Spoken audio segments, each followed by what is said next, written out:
National Herald కేసులో కాంగ్రెస్ అగ్రనేతలు సోనియా గాంధీ, రాహుల్ గాంధీని విచారించేందుకు అనుమతి ఇవ్వాలని ఈడీ కోర్టులో పిటిషన్ దాఖలు చేసింది. ఢిల్లీ రౌస్ ఎవెన్యూ కోర్టులో ఈడీ పిటిషన్ దాఖలు చేసింది.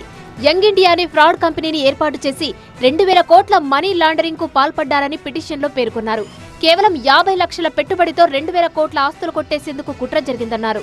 తప్పుడు పద్ధతుల్లో సోనియా తన అనుచరులకు డైరెక్ట్ పదవులు కట్టబెట్టారని పిటిషన్లో ఆరోపించారు. యంగ్ ఇండియా కంపెనీ కేవలం పేపర్ మీదే ఉందన్నారు. వేలాది మంది ఇన్వెస్టర్లకు నష్టం జరిగిందన్నారు. ఏజేఎల్ సంస్థ ఆల్ ఇండియా కాంగ్రెస్ కమిటీ నుంచి 90 కోట్లు అప్పుగా తీసుకుందని, 2,000 కోట్ల ఆస్తులున్న ఆ సంస్థకు అప్పును తీర్చడం చిన్నపిల్లల ఆటతో సమానమని ఈడీ పేర్కొంది.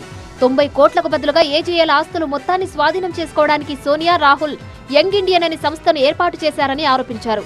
ఏజేఎల్ సంస్థకు అద్దె చెల్లిస్తున్నట్టు ఏళ్ల తరబడి ఫేక్ బిల్లులు సృష్టించారని ఈడీ వెల్లడించింది. నేషనల్ హెరాల్డ్ కేసులో సోనియా, రాహుల్ ను విచారించడానికి అనుమతి ఇవ్వాలని గత ఏప్రిల్లో కూడా ఈడీ కోర్టులో పిటిషన్ దాఖలు చేసింది.